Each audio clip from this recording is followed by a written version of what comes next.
እንዲህ አይነት ማሊያ ስላላት ለዛ ነው እንዴ? ከዳንቴል ነው ግን የተሰራው እሱ። አይ በጣም አሪፍ ነው። ያልተሰሙ አዳዲስ ነገሮች ነግራችኋለን። ዲሞ ፕሪል ስቴት ክሊዮፓትራ ሳሙና የኔ የበቆሎ በቫይታሚን የበለጸገ ከብራውን ፉድስ የታደሰርች የክብር ስፖንሰር ነው። ቤተሳይድ አሜሪካ ሜዲካል ፕላዛ ተታመሙ ከታማችሁ ግን ቤተሳይድ መሄድ ነው። ካፒታል ሆቴል ፊት ለፊት። መዲናችን ያሳለፍነው ሳምንት እንዴት አሳለፈች? ከወንጀል አንጻር የአዲስ አበባ ፖሊስ አዳዲስ ነገሮች ሲኖሩ ሁሌም እንደውላለን። ኮማንደር ቶማስ ጋር ደወል እናደርግና መረጃ ይነግሩናል። ዛሬም ደወል አድርገናል። ሄሎ ጤና ይስጥልኝ። ሄሎ ጤና ይስጥልኝ። እንደምን አመሹ? እንደምን አመሻችሁ? አለን ይመስገን አምላክ። ሳምንቱ እንዴት አለፈ ከወንጀል አንጻር? ምክንያቱም በተለይ ብዙዎች ያወሩበት ውሻ የሰረቁት ሌቦች ጉዳይ ውሻ በባህሪው ጠባቂ ነውና እንዴት ይሰረቃል? ውሻን የመስረቅ ነገር አነጋጋሪ ሆኗልና እንደ አይነት ነገር ካሁን በፊት ያጋጥማል? አዲስ ነገር ነው? ከዛን ጀምርና ሌሎች ነገሮችም ካሉ እናወራለን። ኮማንደር እንግዲህ ያው ሰሞኑን እንደምናየው ትራፊኮቻችን ውሻ ሲያክሙ ተመልክተናል። አንዳንድ ወንጀል ፈጻሚዎች ደግሞ ውሻ ሰረቁ። ውሻውን እንግዲህ በወሰዱት ሁለሌ ክፍለ ከተማ እንዳምስት አካባቢ ነው። ሶስት ወንጀል ፈጻሚዎች ናቸው። ከነዚህ ከሶስቱ ወንጀል ፈጻሚዎች መካከል አንደኛው እዛ ድርጅት ነው ወንጀል የተፈጸመበት እዛ ይሰራ ነበር። ስለዚህ ውሻውን አላምዶታል። ውሻውን አላምዶት ከለመደ በኋላ በአጥር ዘሎ ገብቶ ከጓደኞቹ ጋር በመሆን የቀለም መቀቢያ ኮምፕሬሰርና ውሻውን ይዞት ነው። ስለዚህ የድርጅት ውሻ ነው ውሻው? የሆኑ የስፖርት ማዘውተሪያ መሳሪያዎች የሚጠግኑበት ቦታ ነው፣ የሚሰራበት ቦታ ነው። ዳምፔልና የሚሰራበት ነው እና እዛ ቦታ ላይ ይሰራል ተፈጣሪዎቹ መካከል። ስለዚህ ውሻውን ቀድሞ አውቆታል፣ አላምዶታል። በአጥር ዘሎ ገቡ። ውሻውም አልጮኸም፣ ምንም አላለም። የሚያውቀው ሆነ ስሙን ሊጠራው ላይ ይችላል። ኮምፕሬሰሩንም ይዘው ወጡ። ምክንያቱም ፎቶ ላይ እንደምናየው በሰንሰለት ይዞታልና የውሻው ባለቤት ነው የሚመስለው ሌባው። መሀከል ላይ ያለው ልጅ ነው። እንትን ያለው ዳር ያለው ልጅ ነው። መሀከል ያለው ልጅ ነው። አብሮት ሰራ ነበር ማለት። በጣም የሚገርም ነው። ግን እኔ መጨረሻ ላይ ራሱ ማለት ለመለያየት አይከብዳቸውም እነሱ ከቤት ሲሄዱ ውሻው መላመድ እኮ ክፉ ነው። እኔም የውሻ ፍቅር ስላለ ግን ምንድን ነው የሚጠቅመው? ውሻውን የወሰዱበት ምክንያት ምንድን ነው? ኮማንደር እንግዲህ ያ ውሻ እንደምታዩት የውጭ ሀገር ውሻ ነው። ይሸጣል የሚል ሀሳብ አላቸው ማለት ነው። ውሾች ይፈልጋሉ ግቢ ለመጠበቅ በተለያዩ ጉዳዮች በጣም ስለሚፈልጉ ያንን ታሳቢ በማድረግ እንዲያውም ባለቤቱ ሲጠየቅ ኮምፕሬሰሩ ዋጋ የውሻው ዋጋ ይበልጣል። በጣም የሚገርም ነው። ኮምፕሬሰርም አብሮ ወጥቷል። የሚገርም ነው። በጣም የሚገርም ነው። በጣም የሚገርም ነው። ደስ ሲል ዜናው ደስ የሚል ዜና ነው። እንዴት በቁጥጥር ስር ዋሉ? ያው እንግዲህ ፖሊስ ቁጥጥር ያደርጋል። ሰውን ጥቆማ ይሰጣል። አንዳንድ መረጃዎችን መሰረት በማድረግ ተጠርጣሪዎችን በቁጥጥር ስር ማዋል ተችሏል።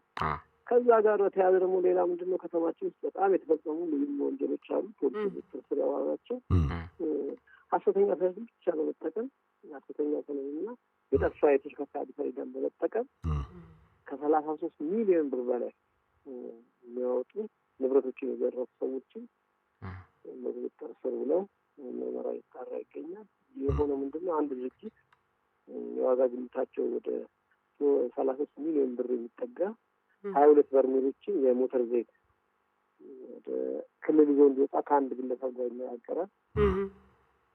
ግለሰቡ ገብቶ እነዚያን በርሜሎች ይጭናል። ጭኖ ይወጣል። ሲወጣ ገና ሲቀር ሰነዶች አቅርቧል።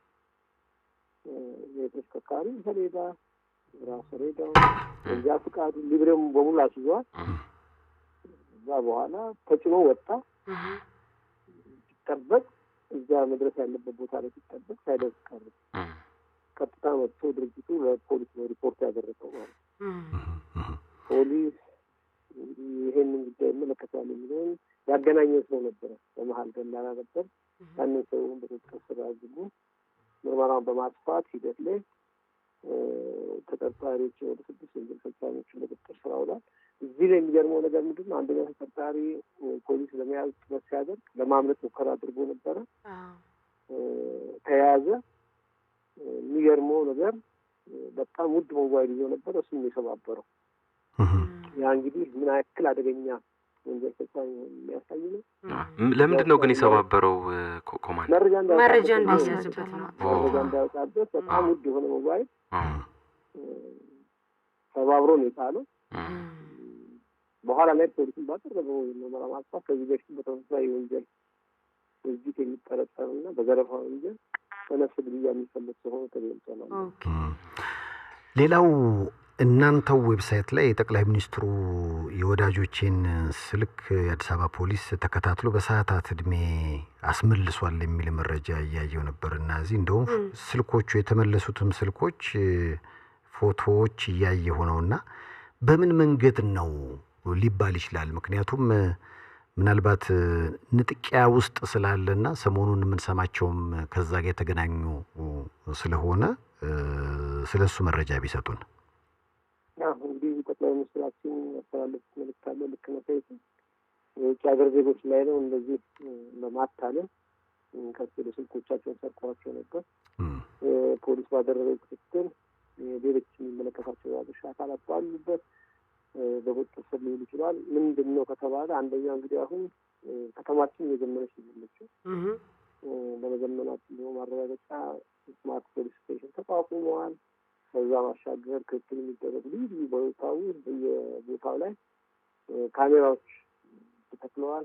በተለይ ዋና ዋና የምንላቸው ቦታዎች ላይ ክትትል የሚያደርግ የሰው ማንነት የሚለዩ ካሜራዎች ተተክለዋል። ያንን ካሜራውን መነሻ በማድረግ ከዛ የተገኘው መረጃ መነሻ በማድረግ ፖሊስ ባደረገው ክትትል ጠቅላይ ሚኒስትራችን እንደገለጹት በጣም በአጭር ጊዜ ውስጥ ተጠርጣሪዎችን በቁጥጥር ስር በማዋል ንብረቱን ለባለቤቶቹ መልሶ የተደረገበት አቅጣጫ ነው ያለው።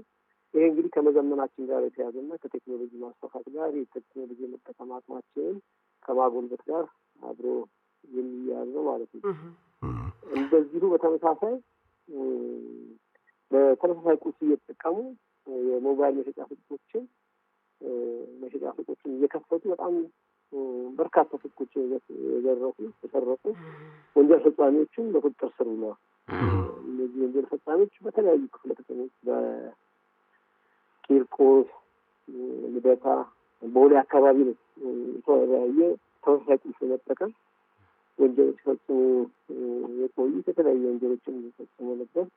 በኋላ አካባቢ ላይ ፖሊስ ባደረገው ክትትል የሰረቁትን ሞባይሎች ለመሸጥ ሲያስማሙ በቁጥጥር ስር ውለዋል። ወደ 90 ሞባይል ስልኮች ነው የተገኙባቸው፣ ስማርት ስልኮች ማለት ነው። እነዚህ እንግዲህ ከተለያዩ ሱቆች የዘረፏቸው ናቸው። ይሄን እንግዲህ ፖሊስ ከሰራቸው ስራዎች መካከል የሚጠቀስ ነው። እነዚህ ነገሮች ነበሩ ባሳለፈው ሳምንት።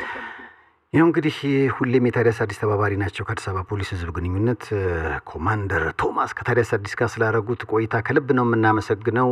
መልካም አመሻሽ ብያለሁ። መልካም አመሻሽ። እናመሰግናለን። በያላችሁበት ጥሩ ጊዜ ነው የምንመኘው። ሁሉም አዲስ ነገር በሽ ነው። ምክንያቱም ታዲያስ አዲስ ነው። ገና ብዙ ነገር ነግራችኋለን። ነገር ግን ውሻው በጣም እኔ እኮ ማለት ውሻውን እኮ ተሰርቆ ሳይሆን ተታሎ ነው ሊባል የሚችለው። በሚያውቀው ክህደት ነው የተፈጸመው። የገታ ዘርፍ ነው። እኔ ራሴ ይሄ ዘበኛውን ደብ ብሎ ሲወርድ